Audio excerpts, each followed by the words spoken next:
Chapecast.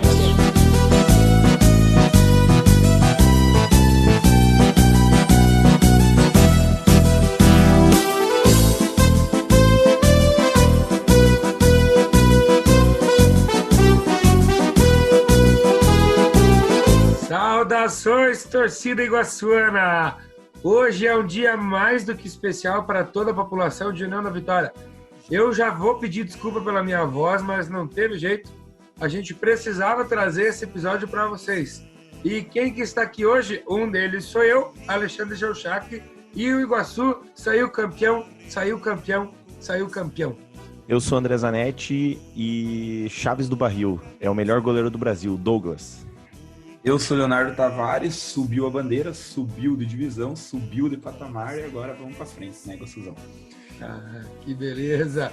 É isso aí, pessoal. O episódio de hoje é todo dedicado à belíssima campanha do Iguaçu na terceira divisão do Campeonato Paranaense. Nesse ano caótico, anormal, mas um ano que esse time azul e amarelo salvou, né, no dia 20 de dezembro de 2020.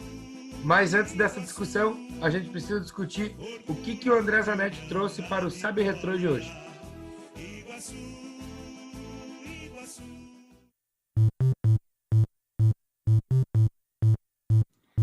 youtube.com/subiu a bandeira é a melhor forma de você se informar e se divertir. Venha conhecer a história do futebol por meio de quem vos fala. Não só eu, mas meus nobres colegas e o Eduardo Tavares, que não está participando hoje. Quadros sensacionais e educativos. É estranho eu tentar explicar, mas entra lá nos vídeos e você vai entender o que eu estou falando. Pois bem, o Sabe Retrô de hoje é repetido, porém é necessário. 2019 foi um ano triste para a Associação Atlética Iguaçu, que foi passada para trás numa picaretagem do mundo da bola. Mas 2020 foi diferente. O assunto de hoje é 2020, mas o vídeo do Sabe Retrô de hoje é o Subiu a Suspeita, que falamos do escândalo da terceirona do Paranaense. Clica no link da descrição do podcast e nos assista. Subiu a Suspeita foi quase um documentário, não sei se é bem isso. Já teve essa discussão no canal sobre o que é documentário, o que não é, enfim. Mas vale muito a pena assistir, um trabalho...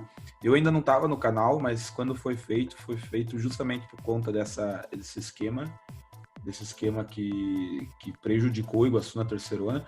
O pessoal, o André, o Ali e o Eduardo trabalharam detalhadamente, falaram com as pessoas certas, explanaram bem legal, vale a pena conferir. Baita vídeo.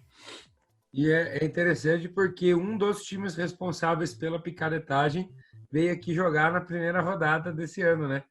Então veio aqui, tomou uma sapatada do Iguaçu. Obviamente que aquele jogo tinha um sabor especial, um sabor diferente para os jogadores do Iguaçu e também para a torcida. Se você quiser entender melhor do que eu estou falando, corre lá no Subiu a Bandeira, lá no YouTube, e assiste esse documentário. É sim um documentário. Assiste lá o documentário que você vai entender muito melhor o que eu estou falando. Vai lá, youtube.com/. Lembrando que o Grecal tomou 2 sapatadas esse ano, né? É, aqui lá na casa deles, isso aí. Corre lá ver. Iguaçu, a Pantera do Vale. Vocês estão vendo, piazada, que não tá fácil, hein? Então aqui no sacrifício, porque você vai entender no vídeo de amanhã, que vai sair no Subir a Bandeira, o porquê que o Bonitão tá com a voz desse tipo. Mas vamos lá, galera. Como eu já disse, o programa vai ser dedicado à Pantera do Vale, né? O nosso Iguaçuzão. E eu acho que a gente tinha que começar falando da campanha do time, né? Vamos começar falando da campanha do Iguaçu na primeira fase aí. Alguém já quer trazer os jogos, querem que eu fale? Mas o que vocês acharam da campanha do Iguaçu na primeira fase? Fez a obrigação, né? Era o que tinha que fazer, era passar, né? Fez a obrigação. Foi um campeonato mais tiro curto em razão dos problemas de 2020, né? A gente sabe que a própria federação trabalhou numa organização de uma tabela mais curta, com grupos mais regionalizados. Então isso, entre aspas, favoreceu o campeonato, não o Iguaçu. Favoreceu o campeonato, a dinâmica do campeonato, o que acabou, né, ajudando, principalmente na questão de logística, na questão de descanso. Então foi um campeonato bem tiro curto e eu acho que o Iguaçu soube fazer bom proveito disso daí. A gente teve apenas uma derrota, né, na primeira fase, uma derrota esperada até, no momento que o Iguaçu estava se adaptando, era apenas a segunda rodada do Iguaçu, segunda rodada do Iguaçu, porque ele já tinha folgado um. Enfim, eu acho que o Iguaçu fez aquela tarefa clássica, ganha em casa, busca algum pontinho fora, fez o que fez, surrou o saco de pancada, que era a obrigação, que era o Grecal, e aí se classificou tranquilamente. Uma coisa que você vai compreender, na verdade o Ali falou que a gente tá tanto com voz assim, a gente tá bem cansado, hoje o dia foi bem complicado, porque tá todo mundo meio quebradão do dia, principalmente por conta do jogo e de comemoração e tudo, mas enfim, voltando pro assunto que foi citado, uma coisa é interessante falar, hoje o episódio vai ser rodeado de místicas, então vão ter muitas coincidências que vão ser faladas em torno, né, seja do jogo ou seja até do campeonato. A primeira que eu até queria citar é que todos os gols saíram contra o Verê, né? Lá na cidade de Verê, todos os gols saíram na mesma meta, né? O Iguaçu tomou os 2 gols no jogo lá contra o Verê, lá na fase de grupos, e nessa final o gol do Verê saiu na meta direita, né, da transmissão, e o gol do Iguaçu saiu na meta direita da transmissão também. Então os 4 gols foram todos na mesma meta. Então vai ser isso aí para a mística e o emblemático título do Iguaçu hoje vai ser bem rodeado disso. Para quem não acompanhou, foram 7 clubes que disputaram a primeira fase. No grupo A tinha o Paranavaí, o Campo Mourão, a Portuguesa Londrinense e o Clube Atlético Cambé. No grupo B, o Iguaçuzão, o Verê da cidade do mesmo nome e o Grecal de Campo Largo, que é um time que estava meio entalado aí nas nossas gargantas. Então, resumindo, o pessoal do grupo B acabou tendo um jogo a menos, né, na primeira fase em relação ao pessoal do grupo A. Se foi vantagem ou não foi, discutível, mas enfim.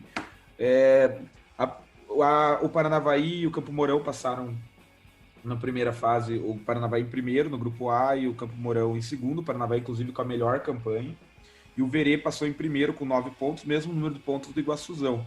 O diferencial ali foi o saldo de gols. O Verê tinha 13 e o Iguaçu terminou com 11. Vocês acham que foi no saldo de gols, né? O Iguaçu ganhou do Grecal aqui de 7-0 e ganhou de 4-0 lá. Perdeu para o Verê de 2-0 lá em Verê e ganhou aqui de 2-0. O que fez a diferença foi que o Verê ganhou do Grecal. O único gol que o Grecal marcou na competição foi lá em Verê, no jogo que deu 7-1. Vocês acham que o Grecal deu uma brida de perna lá pro Verê fazer mais gol, porque deu 7-0 lá em Campo Largo pro Verê, né? Cara, eu não acho. Acho que o Grecal por si só já são as pernas abertas, né? Que time fraco, né? Porque eles tomaram de 7 nosso aqui também, né? Na estreia aqui foi 7-0. Então eu acho que não, cara. Acho que, sei lá, foi sei lá, quem bateu mais, levou mais. Ele levou no sentido de mais pontos, teve mais gols, desse tipo. Não, o Verê, eu acho que teve todos os méritos, tanto de ganhar em casa quanto fora. Então, eu acho que não tem como a gente querer dizer se tá certo, né? Ou o Grecal abriu mais as pernas, até porque valia só liderança, né? O Grecal já não disputava mais nada também, levou uns 30 gols, mais ou menos, né? Não adianta nada também. E foi por isso que eu falei, né? Que o Iguaçu fez a obrigação, porque estava num grupo teoricamente muito fácil, né? De passar. Tanto que foi a mesma pontuação, 9 pontos para o Verê, para o Iguaçu, e o que foi decidido foi no saldo de gols, que aliás os dois eram 2 saldos gigantescos, né? Tanto do Verê, foram 3 vitórias para cada um, né? 3 vitórias para cada um e uma derrota. Essa derrota foi tipo, o Verê perdeu pro Iguaçu, o Iguaçu perdeu pro Verê, né? Cada um na sua casa. O Iguaçu, é isso aí. Terminando em segundo no grupo B, como o Leonardo já falou, ele pegaria o primeiro colocado do grupo A, que coincidentemente foi a melhor campanha da primeira fase, né? E foi o ACP, né, de Paranavaí. E aí... Fechou a primeira fase com 15 pontos.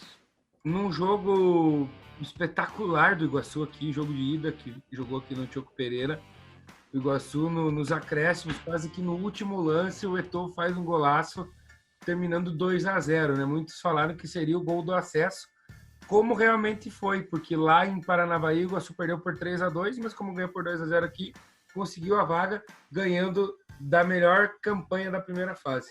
Muitos colocavam o Paranavaí como candidato, né, ao título, que seria o time que iria ganhar e tal, até por conta da primeira fase que fez, né? Então, o primeiro jogo, que foi aqui em União da Vitória, a gente já entrou, tipo, sabendo assim, vamos tentar buscar um empatezinho. Quando fez 1-0, a gente já tava confiante, mas com o desenrolar da partida, a gente viu que, tipo, teve um gol que foi perdido lá no fim do jogo, que a gente falou, tem que matar agora, tem que fazer o 2-0, porque vai levar pra lá, vai levar muito sufoco. E teve aquele gol do Eto'o que, acho que para todo torcedor do Iguaçu que viveu essa campanha, considera que o gol do Eto'o no 2-0 contra o Paranavaí foi o gol do título, né? Principalmente o gol do acesso, né? Não vou dizer do título porque há quem diga que o gol do título foi esse de pênalti, né, do segundo jogo da final. Ou o primeiro, né? 1-0 lá. Mas enfim, mas pelo menos do acesso, né? Da volta para a segunda divisão. Então, esse 2-0 foi providencial, que tipo, o Iguaçu falou assim, a gente vai jogar. O Iguaçu jogou bem até a segunda partida, mas perdeu e, tipo, perdeu com o que podia perder, né? Isso aí do gol do acesso, né? Lembrando que para o Iguaçu o acesso era o que importava, né? No primeiro momento. O título foi a cereja do bolo. Todo iguaçuano sabe disso, até pela luta, desde que o Iguaçu estava licenciado, voltou. Então o que importava era subir. Então por isso que aquele gol do Eto'o foi muito comemorado, como o André falou, demais, porque foi o segundo gol que nos deu uma gordurinha a mais para Paranavaí brigar pelo acesso. Eu falei isso pro Eto'o na comemoração, ele acabou não indo pro jogo em Verê, no jogo do título, ele estava ali na frente, eu falei, cara, o teu gol foi o gol mais importante do campeonato. E ele falou, cara, você não é o único que me diz isso, então realmente foi. E eu entendo que esse jogo contra o Paranavaí, para mim, foi a melhor apresentação do Iguaçu no campeonato todo. Porque se você pegar os jogos contra o Brecal, por mais que tenham sido 2 goleadas, a gente tem que entender que era um adversário muito frágil, um adversário assim que não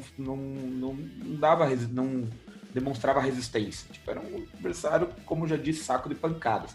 Então, considerando que tudo que o Ali falou, melhor campanha, Paranavaí é um time tradicional, uma cidade com mais de 100 mil habitantes, é um time que já foi campeão paranaense da primeira divisão. Então, assim, era um adversário de peso. Então, a gente foi e ganhou dos caras aqui 2-0. Então, para mim, foi a melhor apresentação em termos de entrega do Iguaçu, foi esse jogo aqui contra o Paranavaí na semifinal. Fica aí a menção para a diretoria do Iguaçu, um brilhante trabalho aí, porque o Paranavaí teve uma viagem desgastante, eles chegaram aqui horas antes do jogo, né? Então você viu que você ir com tempo, você ir antes, você viajar um tempo antes para os seus atletas descansarem, é primordial, né? E foi uma das menções honrosas que a gente tem que fazer com a diretoria do Iguaçu é essa, né? Os jogadores muito bem tratados. Para mim, estrutura de time de primeira divisão, né? A gente poderia estar aqui comemorando hoje o acesso à primeira divisão, né? Se não fosse episódios aí que a gente já comentou em outros momentos. Mas, enfim, o Iguaçu ganha do Paranavaí aqui, perde lá, pelo saldo de gols vai para a final. E aí, depois de ganhar de 1-0 no Tioco Pereira do Verê, que já tinha se encontrado com o Iguaçu na primeira fase, vai lá em Verê e com um jogo muito difícil, um jogo amarrado, consegue um gol aos 46 do segundo tempo, que quase matou todo mundo no coração, uma penalidade máxima, numa jogada aí que foi bem violenta, inclusive, né? Poderia ter gerado uma expulsão pro Verê, mas enfim, não adianta, pessoal, tem que ser sofrido, né? Parece que não é Iguaçu se não for dessa forma, né? Foi sofrido já desde a semifinal, no segundo jogo aí que você mencionou do Paranavaí. Inclusive foi o primeiro match day que a gente fez, assistam lá, tá muito legal. Teve a carreata comemorando o acesso. E aí a gente vai para esse jogo de volta, a gente faz o primeiro jogo aqui, jogo difícil, a gente ganha pelo placar magro, 1-0, gol perdido. Enfim, o jogo da volta teve todos os requintes de emoção. Jogo muito, muito difícil, com gol, já saímos perdendo com 10 minutos de jogo, né? O que deu uma preocupação a mais. O Iguaçu teve várias chances de gol, mas não soube aproveitar. Estádiozinho lá meio anulado. Todo respeito ao Verê. Assim. Oi? Teve gol anulado, Iguaçu na segunda etapa. Gol anulado. Lembrando que no jogo de ida também tivemos gols, lances polêmicos aqui, gol anulado. A gente tomou bola do Verê, na trave do Verê aqui. Então foi uma final bem disputada. Assim. O Verê também tem seus méritos, né, de ter chego ali. E é um time que também já dá para dizer que é um velho conhecido do Iguaçu desde as categorias de base. Tá tendo esse confronto Verê e Iguaçu. e ano passado, agora por 3 vezes na terceira divisão. Então era um velho conhecido já mesmo do Iguaçu. E foi sofrido. O Iguaçu ganhou merecidamente, mas não foi fácil. A gente até brinca entre nós torcedores que parece que quando é o Iguaçu nunca é fácil, né? A gente sempre tem que sofrer. A gente até falou com o Rodrigo, inclusive, fica a dica para você assistir. O Rodrigo deu uma palavrinha sobre isso, né? Sobre essa questão de não ser fácil. Mas assim, só corrigindo, Ali, na súmula do jogo, o gol tá aos 47. Então você veja que foi mais difícil ainda. Ou seja, foi mais no fim. O pênalti foi marcado aos 45, daí de enrolaçãozinha. Então, assim, o jogo, a gente sabia... Eu confesso pra vocês que com esse 1-0 no jogo de ida, eu fiquei com medo pro jogo de volta. Porque o jogo contra o Verê, que a gente perdeu por 2-0, teve um apagão, né? O time levou 2 gols, um atrás do outro, e quando levou os 10 minutos, parece que, tipo, eu falei assim, vixe, cara, tipo, tem tudo pra dar errado. Sabe? Você vê aquele troço, você fala, tem tudo pra dar errado. Graças a Deus não deu errado, deu certo. Só que, assim, belo trabalho da comissão técnica, belo trabalho dos jogadores. Isso a gente, ao mesmo tempo que a gente sempre criticou quando estava errado, e que eu acho que as críticas são, não necessariamente tem que ser negativas, né? Tem que levar para o lado positivo. A gente tem que bater palma quando acerta, né? Sem dúvida. E se você está ouvindo esse episódio somente por conta do Iguaçu, né? Você que conhece a torcida do Iguaçu aqui, de União da Vitória, sabe que ela é muito apaixonada, né? É fora de série o que essa torcida faz. Então, se você chegou nesse Sabcast somente por conta do Iguaçu, a gente quer falar para você que o nosso Sabcast ele tem vários momentos, né? E um desses momentos é a hora da curiosidade com o nosso guru, nosso grande mestre das curiosidades aqui, que é o Leonardo Tavares. Ô, palestrinha! Então, meus amigos, hoje nós vamos falar de Iguaçu, obviamente. Uma delas eu até já falei na transmissão do Match Day, que vai vir amanhã. Assistam lá, mas eu vou, como nem todos ouvem o Sabcast e veem os vídeos, espero que todos vejam e ouçam, mas a gente sabe que às vezes as pessoas não conseguem. O estádio do Verê, que é o Vila do Mar, fica na Avenida Iguaçu, uma daquelas curiosidades curiosas que o André falou pra gente que teríamos várias, e isso pega na superstição. Mas a curiosidade mesmo que eu vou trazer também tem a ver com o Iguaçu, e a gente precisa voltar um pouquinho no tempo em relação a títulos que agora o Iguaçu conquistou essa taça na terceira divisão. Oficialmente é o 4º título da história da Associação Atlética Iguaçu, porque a gente tem 3 títulos da segunda divisão em 1987, em 1991 e 1996. E agora a 4ª conquista veio com a conquista inédita da terceira divisão em 2020. Mas a curiosidade está aqui. Por que muitas pessoas, se vocês não ouviram, pode ter certeza que muitas pessoas dizem que o Iguaçu tem 4 títulos da segunda divisão e não 3? Porque em 2006, no campo, nas 4 linhas, o Iguaçu foi o campeão de 2006. O problema é que na Justiça Desportiva, na última rodada, o Iguaçu, resumir um pouquinho, era um quadrangular final.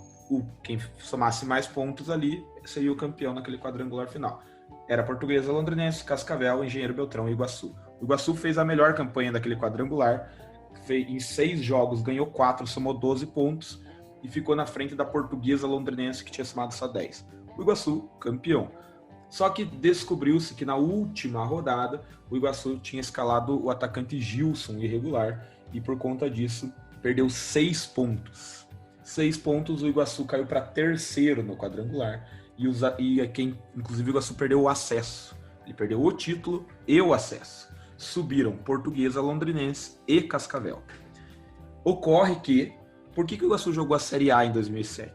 Porque 2 times disputaram, 2 times da primeira divisão, o ADAP, se fundiu com o Galo Maringá, abriu uma vaga. E o outro time, União Bandeirante, desistiu. Então, o Iguaçu e o Engenheiro Beltrão, que eram os outros 2 componentes daquele quadrangular, conquistaram o acesso também. Em União da Vitória, houve carreata, houve título, grito de campeão, mas esse título foi tirado corretamente, talvez, do Iguaçu. Eu acho que se foi feito carreata, é campeão, né? Não, desfilou em carro de bombeiro. Não Pode adianta. contar lá. Pode contar que Aquele é título. time, eu acho que aqui de nós três aqui, inclusive do Eduardo também, aliás, um abraço ao Eduardo Tavares, um dos integrantes da diretoria do Iguaçu, enfim. Eu acho que de nós quatro aqui foi o ano que a gente realmente ficou alucinado com o que é o Iguaçu, né? Teve aquele campeonato de Irati lá que o Iguaçu jogou, né, para depois disputar a divisão de acesso, mas A Liga de Irati. Hã? A Liga de Irati, em 2005. Exatamente. Então, mas essa divisão de acesso de 2006, eu acredito que foi aquilo que ficou todo mundo louco. O Jacozinho jogando muito, quem que é esse cara? Enfim. Então, eu fui na carreata, eu comemorei. Então, eu considero campeão, não adianta. Quem quer falar que não é, para mim é. Tiraram na justiça. Eu, com relação à justiça e essas decisões da justiça, nem todas são certas. Vi de 87 pro Sport que é errado, que a justiça dá e é errado. Então, essa do Iguaçu, tô junto. Você está falando de 87 e títulos e sempre nos padrinhos, quando vocês fazem ou eu faço referência ao Flamengo, eu sempre mando um grande abraço para o nosso padrinho Valdir, para os dois Valdir. Mas eu tenho que lembrar que vários outros padrinhos nossos são flamenguistas, então quero mandar um abraço aí para o seu Paulo, para o Tibes, para o grande William Costa, para o Eduardo Karpinski, para você, Andrezinho, que é flamenguista, para Amanda, que é sua esposa, acho que por livre e espontânea pressão, deve ser flamenguista também. Não, né? já é da família, já flamenguista Então, da família dela. Esqueci algum padrinho flamenguista? Não, se esqueci, Eu acho manda que aí. não, cara. Eu acho que Então tem que não, mandar tá para tudo todos lá. eles, porque eu sempre menciono os dois Valdir e todos os padrinhos aí, tudo racinha rubro-negra, né?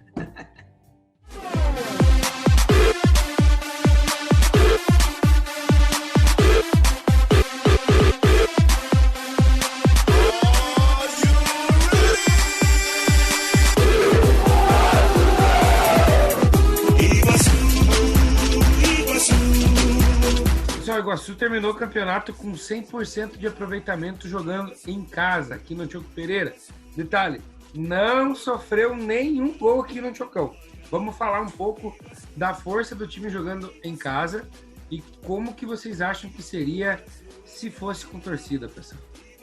Será que com torcida podia ser diferente? Tipo, a pressão da torcida às vezes complicar os nossos jogadores? Isso é algo para se questionar. Mas que nem eu disse, no começo, isso muito se deve à belíssima atuação do nosso querido goleiro Douglas. O cara jogou muita bola, inclusive no jogo da final, isso eu tô falando agora fora de casa, mas no jogo da final, no segundo jogo, ele pegou uma nos últimos minutos ali, que era o 2-1 do Verê e sei lá, cara, pra mim, a base do time, claro, tiveram ótimos jogadores, mas o Douglas, sem dúvida nenhuma, foi uma das bases muito importantes do time. O Iguaçu fez 4 jogos no Antioco, né? Ganhou os 4. Grecal, Verê, Paranavaí e Verê de novo. O campo acho que ajuda, porque eles treinam ali, né? Lembrando que nem todo clube treina no estádio, muitos dos clubes têm CT, como por exemplo o Azures, que está na segunda divisão, que agora subiu para a primeira.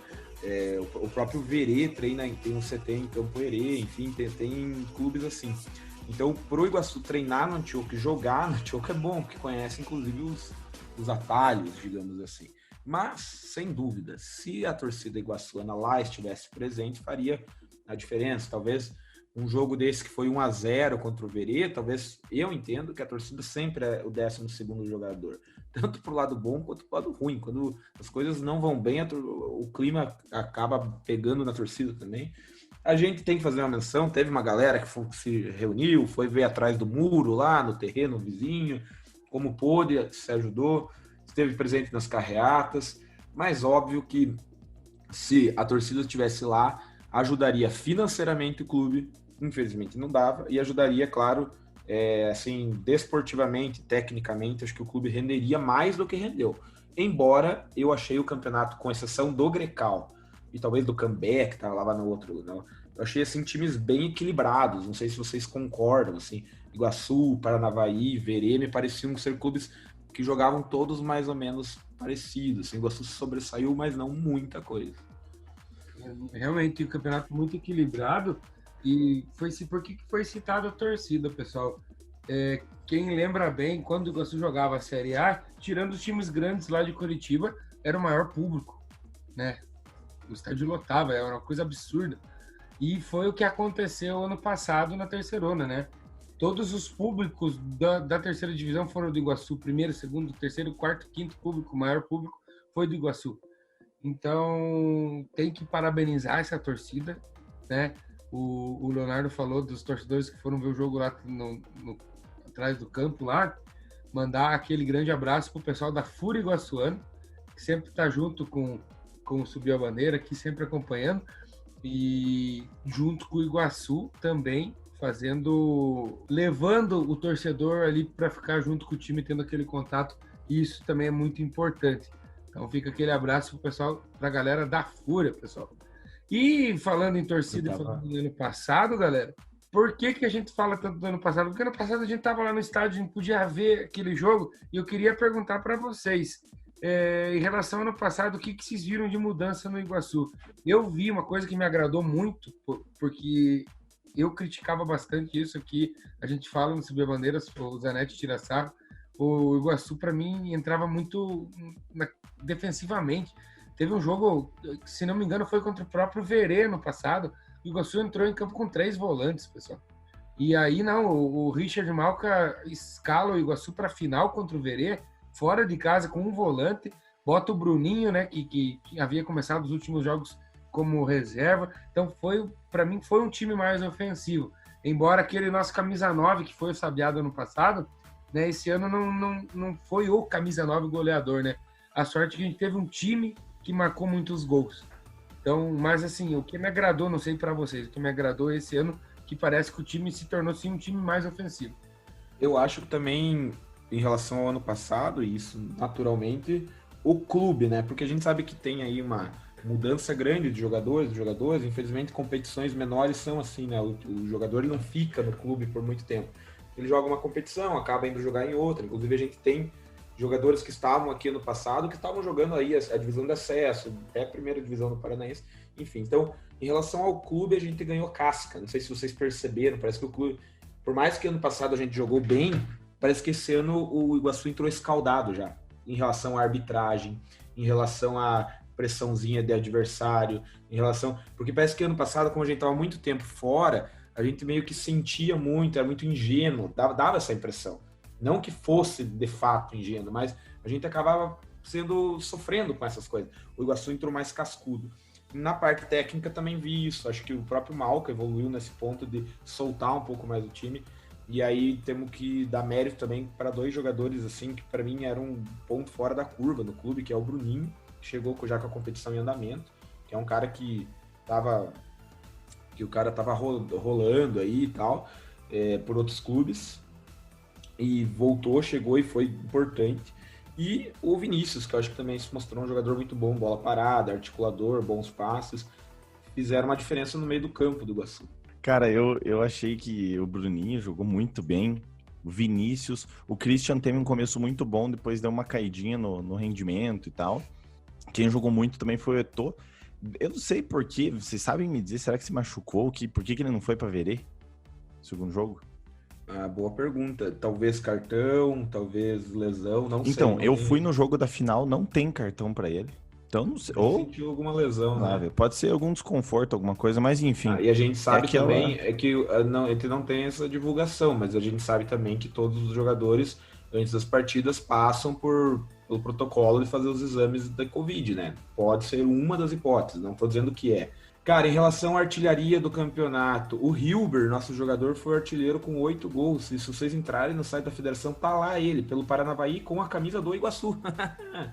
E aí a gente tem o Andrei do Verê com 8 gols também. E aí o nosso artilheiro foi o Vinícius com 5 gols. O cobrador de falta. Fez 2 golaços de falta, o Vinícius, nesse campeonato. Um contra o próprio Verê na primeira. Ele foi responsável pelo lance daquele gol do Eto'o, que a gente comentou, que é o gol mais importante do clube na campanha. O lançamento, que foi um passe assim diferenciado, foi do Vinícius. Vinícius Agora, Leite, que é como se chama. Fica de olho no Guilherme, menino da base do Iguaçu, né? Subiu pro profissional. Gente da gente. Entrou na final no primeiro jogo, no segundo tempo, meteu gol. fica de olho nesse cara. Entrou no segundo tempo, brigadorzinho, trombadorzinho, sofreu o pênalti que o Vinícius cobrou e fez o gol do título. Então, fica de olho nesse aí. Esse tem que segurar para o ano que vem, pessoal. Por favor. Você vê como é o destino, né? Teve alteração no intervalo do primeiro jogo, que saiu o Giancarlo, entrou o Sabiá. O Sabiá com 20 e poucos minutos se machucou, sentiu a lesão que já tinha, e entrou o nosso menino Guilherme, ou seja, era pro cara... ainda fez um gol, mas foi anulado. Exato, mas era pra nossa prata da casa entrar e deixar o golzinho. O cara é iluminado, sim, fica de olho porque ele é iluminado. Destaque pro Mancha também, jogador que teve na campanha do ano passado. Mancha! E um jogador regular, né? Um jogador volante, regular, passava confiança ali na primeira bola de área, tipo, na cabeça de área, né? Acho que o jogador, assim, que merece portar já desde o ano passado com o Iguaçu também e saber aí dos perrengues. E a zaga do Iguaçu, né? Uma zaga muito madura, né? Eu achei muito madura. Tanto os dois titulares quanto reserva, e às vezes a gente não sabia quem que ia entrar, porque tipo, todo mundo que entrou bem. Tinha o Gil, que jogou muita bola, o Léo Gaúcho, que já veio do ano passado, tá de novo no Iguaçu esse ano, também já deu entrevista pra gente, o Léo Gaúcho, muito gente fina, e também o João Neto, né? Então, teve jogos que a gente nunca sabia quem que ia ser a dupla titular, né? Hoje foi o Léo Gaúcho, né? Ontem foi o Léo Gaúcho e o Gil, né? Até porque o João Neto, nos 2 últimos jogos que ele jogou, ele se machucou, né?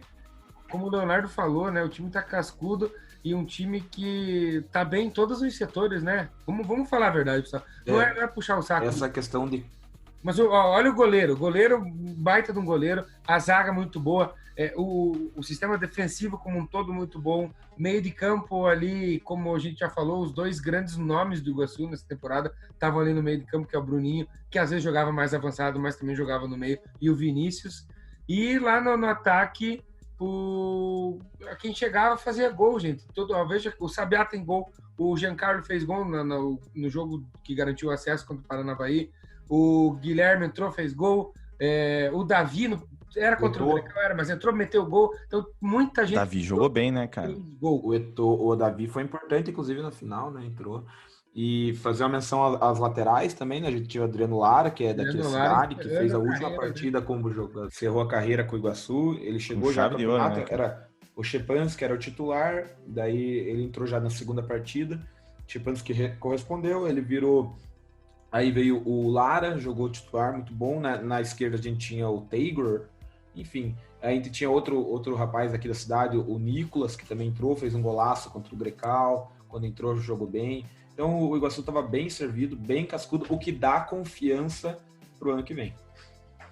A gente já vai falar sobre o ano que vem, pessoal. Mas antes de falar sobre o ano que vem, a gente precisa sorrir, né? E aqui no SabeCast você sabe que quando é o momento de sorrir, é porque é a hora do Troca Dibre.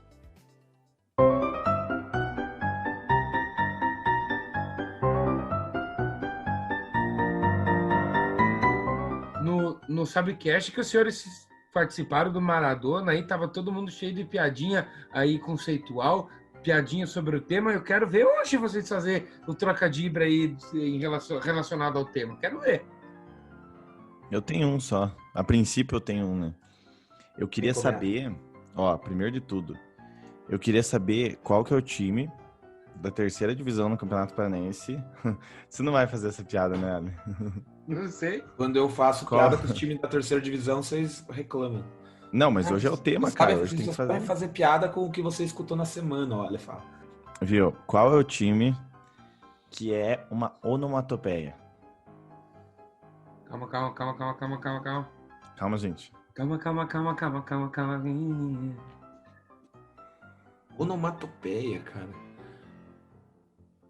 Onomatopeia é aqueles barulhos lá das histórias em quadrinhos. Tipo, pô, pá. É uma onomatopeia animal, né? Vamos deixar claro. Viri? Não. É o cambé.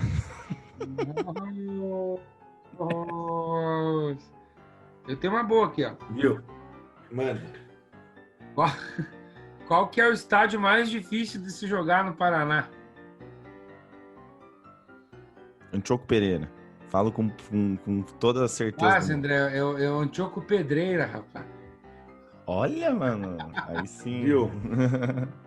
A minha não é muito conceitual, mas eu tava guardando ela para fazer, vou fazer. E uns anos atrás, o saudoso Eurico Miranda, ele falou que se o Vasco caísse pela 4ª vez, ele ia se mudar para Sibéria. Lembram disso? Uhum. Qual outro dirigente do futebol brasileiro que poderia muito bem fazer isso? Eu sei quem é. Quem? O Candinho também sabe quem é. É o José Quem que é? Luiz Husky. É o Husky, ele ia se sentir em casa na Sibéria. Ai, senhoras e senhores, troca de livre.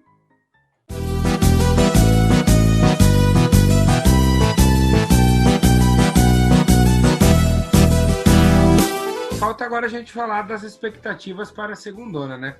A divisão de acesso do Paranaense.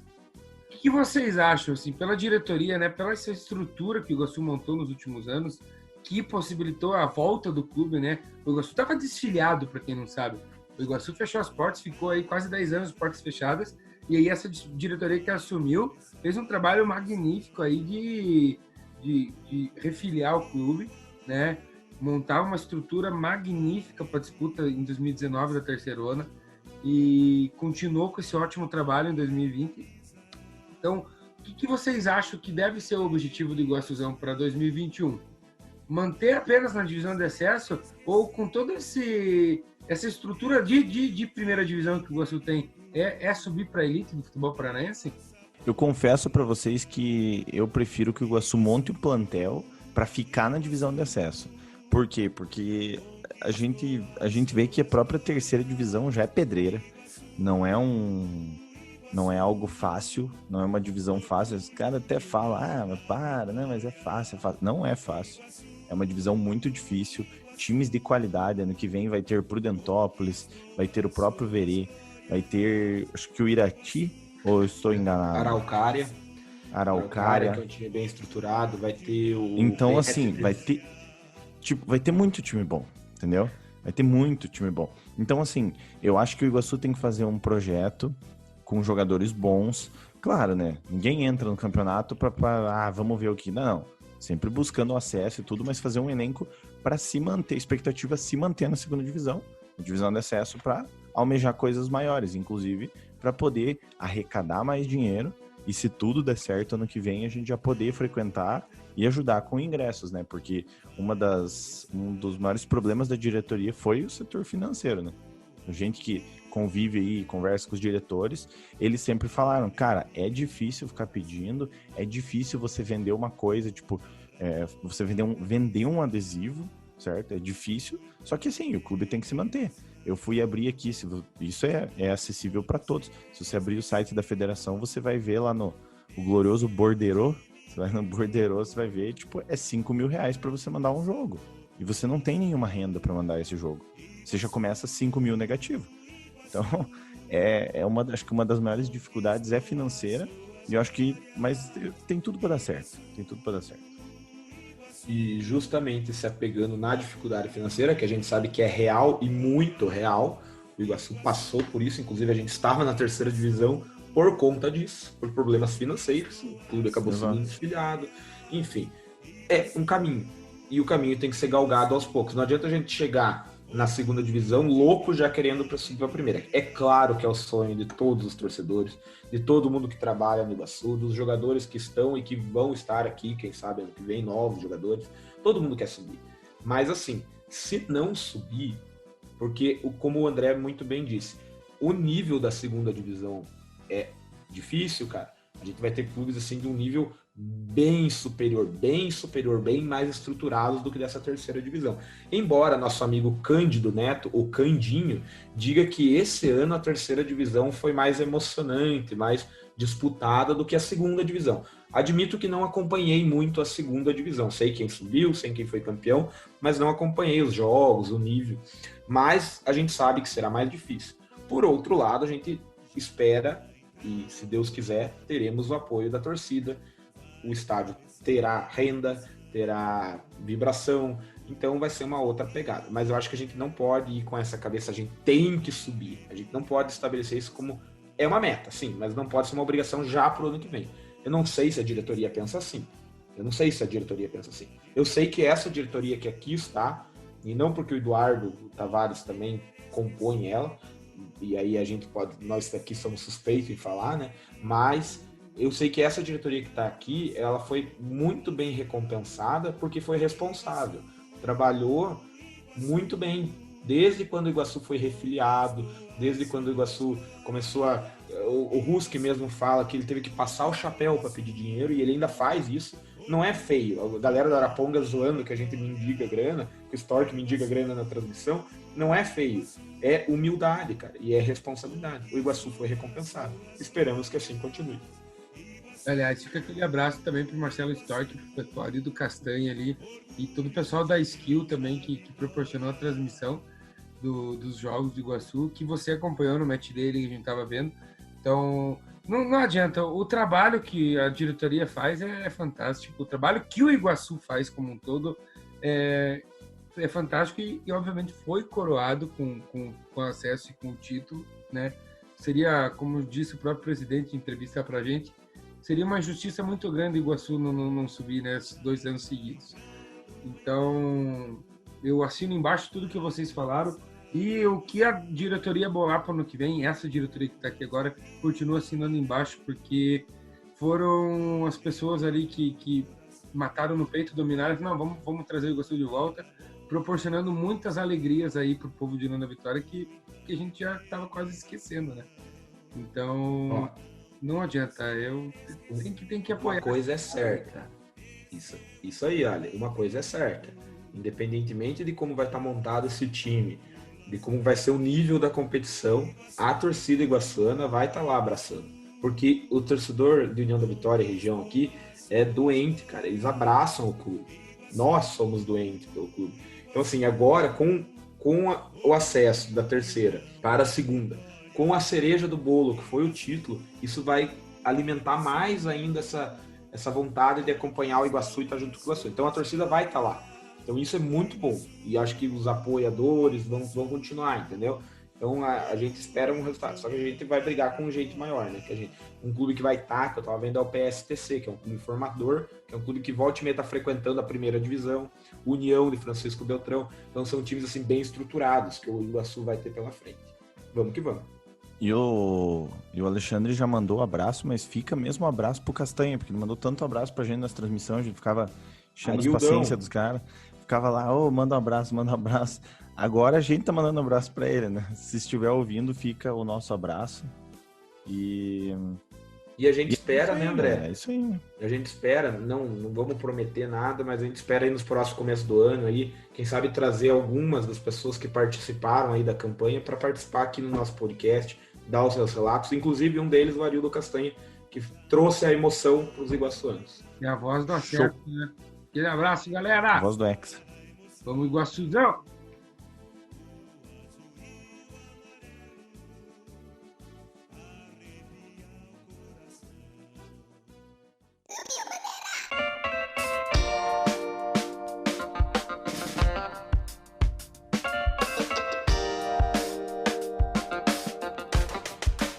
E esse podcast é um oferecimento de Sal Agosto e Quitutes Aquino.